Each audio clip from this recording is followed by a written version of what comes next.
All right, first we're going to look at when A is 1, which is it'll be 1 for today and tomorrow's lesson. And first we're going to look at when B is positive. So let's look at an example.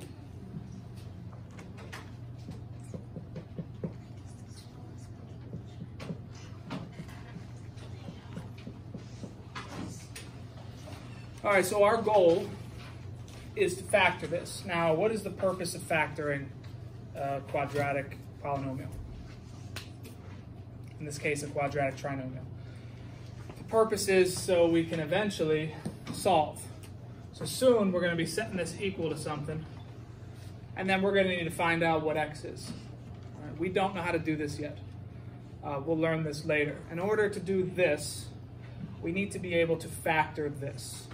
So we're doing like a prerequisite skill. All right. So how do we factor this? Well, factoring is reverse FOIL. So when we FOIL, we do first, outside, inside, last. And what happened to the two middle terms is we added them, correct? Mm-hmm. So this here is a result of adding our two middle terms, correct? So we're looking for two things that add to give us 5x. And this term here, the 6, is a result of us doing what? Multiplying. And it's multiplying the same two numbers that we got to do this one. Now we're going to ignore the x for now, all right? We're just looking at this 5 and this 6. We're looking for two numbers that add to 5 and multiply to give us 6, 3 and 2.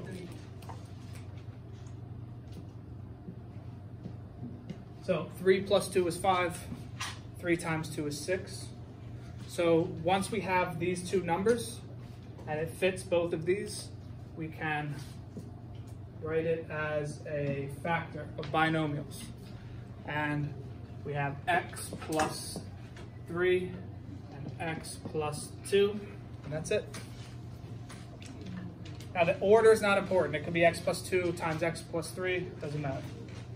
So how did I get from here to here? This middle step. Let's look at one more.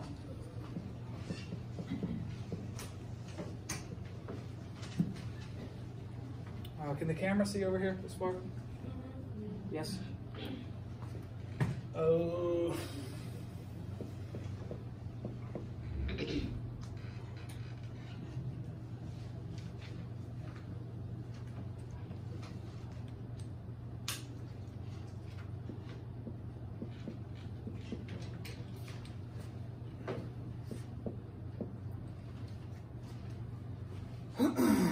Okay, and with a problem like this, it's the same process.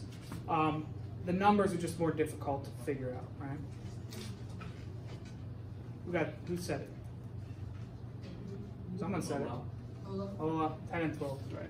Ola, how did you come up with 10 and 12 so quickly? Multiply 10 times 12, give me 120, and plus 12 is 22. What are you, like Gandhi? It just came to you? All right. Yeah. Some of us are going to be like Ola, and these numbers will just pop into our heads because we've got some secret inner working going on in our brains, right? Some of us like me are a little slower with that. So look, if you can't figure out these two numbers, so we're looking for two numbers to add to give us 22 and multiply to give us 120. Generally, you want to do your products of 120 and then look at those and see which ones will give you 22. So start out with 1 times 120, right? 2 times 60. This is 62, still pretty far off. 3 times 40, 4 times 30, 5 times 12? No, that's 25. 24? 24. Yeah. 6 times 20. I'm at 26, right? What am I trying to get to? 22. I'm getting closer, right? 7 doesn't go into there, I don't think. 8. Who cares? Once we get down to 10, where it's going to be 10 times 12, and you'll see that that equals 22, which is what we're looking for, right? So these are products of to give us 120, and they add to give us 22. Okay. Now, usually the numbers won't be this big. So the bigger numbers, it'll either come to you quickly or you'll have to do a product table. Anyways, yeah, 10 and 12. So my two factors are x plus 10 and x plus 12. Now, how do you check your work? How do you know this is correct? Correct. You can just FOIL it. If you FOIL this, you'll get back to there. So let's do that once for the video.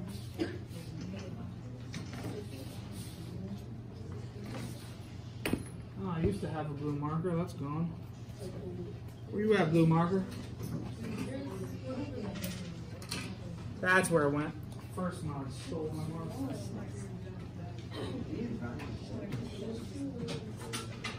All right, let me do this quickly. This 4 videos should only be 3 minutes, but it's already at 10. All right, x times x is x squared. X times 12 is 12x. 10 times x is 10x, and 10 times 12 is 120. You can see here, you got 12 and 10x gave us 22x. This is 120, and this is x squared. Yep, it worked. Okay, good.